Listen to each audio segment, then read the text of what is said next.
avec Fréquence Plus. Surprenez votre famille et vos amis grâce au grand chef de Bourgogne-Franche-Comté. Cette semaine, je suis à Nuits-Saint-Georges en Côte d'Or, toujours en compagnie du chef Jérémy Combeau, dans les cuisines du restaurant La Gentilhommière. Bonjour chef. Bonjour Charlie. Alors, nouvelle recette aujourd'hui, c'est le premier plat avec un pavé de cendre snacké à la crème d'ail et c'est spätzle façon cocotte grand-mère, on va le dire. Les spätzle, ce sont des sortes de pâtes qu'on trouve en Alsace. C'est tout à fait ça, vraiment une spécialité régionale d'Alsace. Voilà, qui sont assez fins, enroulés un petit peu. Je ne saurais pas comment expliquer, mais c'est voilà, des petites pâtes. C'est des petites pâtes. Bon, on commence avec le cendre. Alors, on choisit bien son cendre chez son poissonnier. Un bon gros filet, à peu près 150 grammes par personne, ça ira très bien pour un plat. D'accord, alors comment on le prépare? On va le faire juste poêler, ça c'est vraiment le plus simple. On prend huile d'olive ou du beurre, sel, poivre de chaque côté, cuisson unilatérale.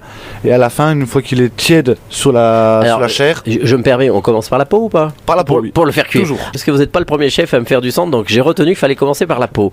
Donc on commence par la peau.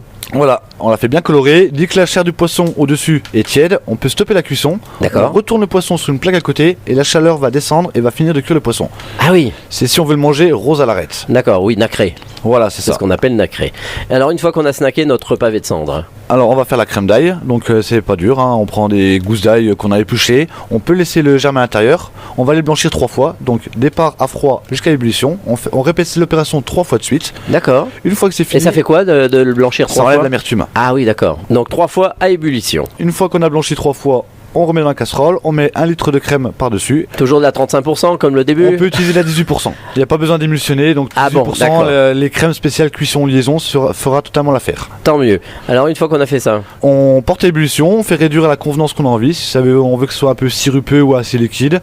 Et à la fin, un peu de sel, un peu de poivre et on réserve de côté aussi. D'accord. Et avec son pavé de cendre qui lui aussi est réservé de côté. Voilà, c'est ça. Et on y va avec les spätzle. Alors on n'est pas obligé de les faire parce qu'on en trouve des faciles frais dans le commerce. Voilà, qui sont très bonnes. Alors comment on fait ça façon cocotte grand-mère? Alors la garniture cocotte grand-mère, comme tout le monde la connaît, c'est ce qui accompagne aussi bien le bœuf bourguignon que l'œuf murette. Donc c'est des champignons de Paris émincés qui sont revenus à la poêle. D'accord. Avec des lardons qu'on fait revenir à la poêle aussi et des petits oignons grelots. On fait revenir tout ça à la poêle, un peu de sel, un peu de poivre. Ensuite on réserve de côté nos petits spätzle qui sont meilleurs poêlés que repassés à l'eau. Donc pareil. Oui, griller un petit peu, c'est bien. Voilà, c'est ça, l'huile d'olive. On les fait revenir dans une poêle. Dès qu'ils sont un peu colorés, dedans sel, poivre pour les assaisonner.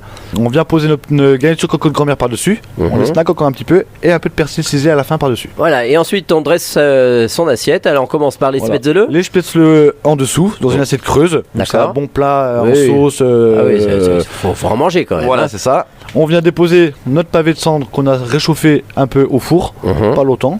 Et après, par-dessus, la crème qui vient napper le poisson. Voilà, la crème d'ail. Là, c'est facile. Ça a l'air compliqué, mais finalement, c'est facile. Puis ça fait une belle présentation. Ça fait un beau petit plat. Voilà, c'est un bon plat bistrot, gourmand et facile à faire à la maison. Merci Jérémy Combeau, ici dans les cuisines du restaurant La Gentilhommière. C'est toujours à Nuits-Saint-Georges en Côte d'Or. Et vous aussi, vous pouvez gagner un menu pour deux pour là aussi venir dans ce beau restaurant La Gentilhommière. Vous envoyez par SMS dès maintenant au 7 14 15 le mot papille. Donc papille au 7 14 15. Alors bonne chance à tous. Et pour le prochain épisode, cette fois-ci, nous partirons sur un quasi de veau braisé comme une blanquette avec son risotto de riz japonais aux agrumes. Et d'ici là, chouchoutez vos papilles. Chaque semaine, découvrez les meilleures recettes des grands chefs de Bourgogne-Franche-Comté. Du lundi au vendredi, à 5h30, 11h30 et 19h30, chouchoutez vos papilles. Fréquence Plus.